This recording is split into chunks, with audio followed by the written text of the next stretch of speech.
Hi, my name's Hannah. I'm here to talk to you about an issue that is not always talked about in the United States. So, imagine being in elementary school. You're excited to be learning with your friends. You can't wait to play on the playground during recess. Your family is thrilled to see your progress. Now imagine you know the pantry will be empty when you go home. That there aren't any family members to be excited for you or with you because they're all working multiple jobs tirelessly. Imagine being a child and knowing you will go to bed hungry, and that is all you can think about during class instead of absorbing information. Imagine the mental strain of knowing you will not eat until the next day at school. Today, I'm here to talk to you about children facing hunger every day in one of the wealthiest countries in the world. Over the past several years, the state of Tennessee has had an average of 50% of its students receiving free or reduced price lunches. This information was obtained from the Annie E. Casey's Foundation for Free Reduced Price School Lunch Participation, which I accessed in November of this year. The AEC partners with the Tennessee Department of Education and Division of School Nutrition to provide participation in school lunch program data. Lots of my friends and I were those kids. I remember asking my mom if we could get a box of Kraft mac and cheese instead of the off-brand, and it was always too expensive. I'm here to talk to you today about what you can do to affect the life of a hungry child. Adequate nutrition is essential for the mental and physical development of a child. The United States Department of Agriculture's evaluation of demonstration projects to end childhood hunger, the final interim evaluation report, which was published in 2018, defines food security as a household's ability to meet the food needs of its members. In the same document, it states that households at or below the poverty line often struggle to meet these needs. Food security is defined by the USDA as the function of the available resources, competing demand for those resources, and the cost of acquiring food. According to these same USDA resources, 1 in 5 families living in poverty in the year 2015 experienced food insecurity among children. Experiencing hunger does not always mean a child is underweight. New studies have shown the opposite effect. The Food Research and Action Center's Understanding the Connections, Food Security and Obesity state that at first the relationship between food insecurity and obesity was considered counterintuitive, labeled a paradox. This was due in part to our limited understanding of the causes and consequences of food insecurity. But now, with researchers such as Dr. Frangilio, we have more extensive research base and comprehensive conceptual framework. And now we can conclude that the coexistence of food insecurity and obesity is expected, given that both are consequences of economic and social disadvantages. One statistic that came out of this same study was that young people 12 to 18 years of age from marginally food secure, low food secure to very low food secure households were about 1.5 times more likely to have central obesity than those from high food secure households. Now that I have shed some light on the issue of childhood hunger in the United States, what are some things we can do to help?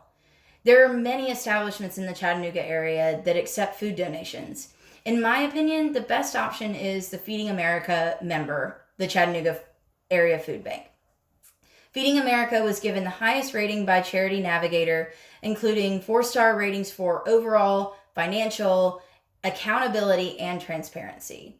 They're also considered an accredited charity by the Better Business Bureau. From this research I have done, this is a highly credible charity. The information that can be found on Feeding America's Why Should I Support Feeding America website, which I accessed on November of this year, have several reports on what the charity is about, what they provide, and the headway the organization has achieved in combating hunger among Americans. According to information provided by Feeding America, many households that experience food insecurity do not qualify for federal nutrition programs and need to rely on their local food banks and other hunger relief organizations for support. Providing adequate nutrition to children ensures a brighter future for them.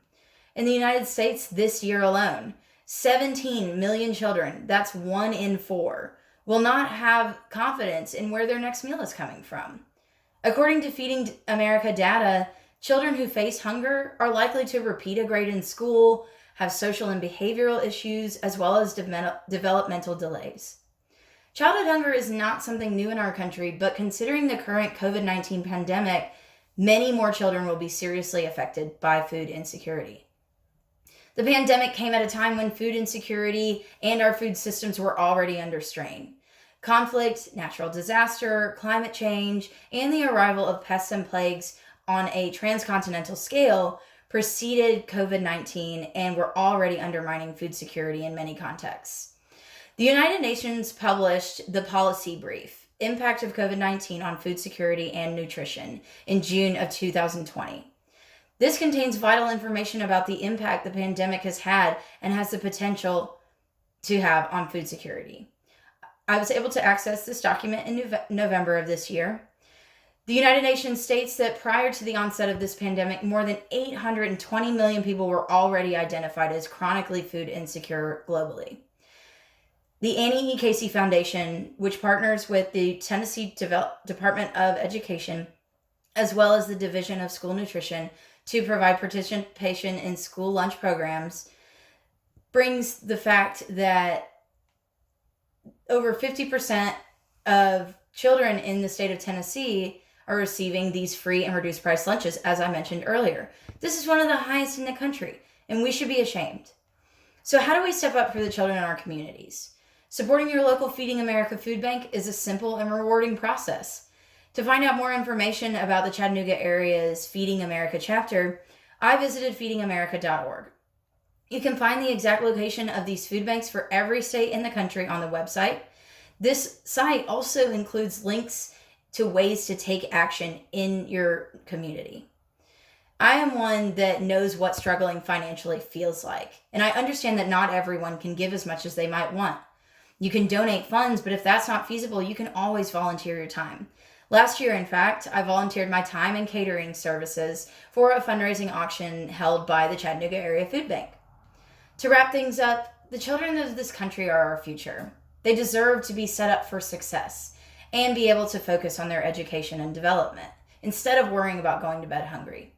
Children should be able to have faith in their providers that their most fundamental needs will be met. There is something you can do to help. This holiday season, when you're stocking your pantry, take out a couple things and donate them, or even help out at the local food bank. It doesn't take deep pockets to make a difference in a child's life, and it's our duty to ensure their health and safety. Thank you.